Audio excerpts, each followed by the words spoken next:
savo geriausią trasos įveikimo rezultatą 9,5 sekundės. Aivaro Štikelio priešininkas, praėjusių metų pro klasės čempionas.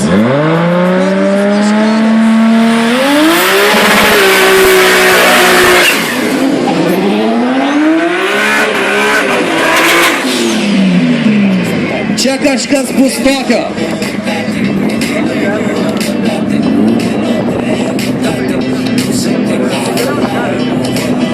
Tai tikrai bus labai įdomu pasižiūrėti.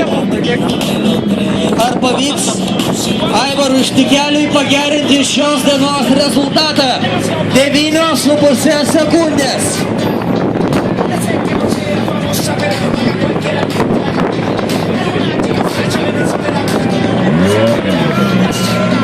Dėmesio.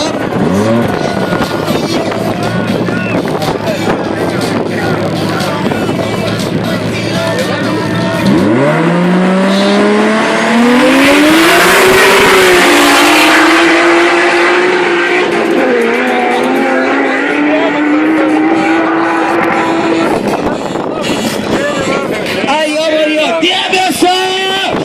Aivaras Štikelis, 9 sekundės 30.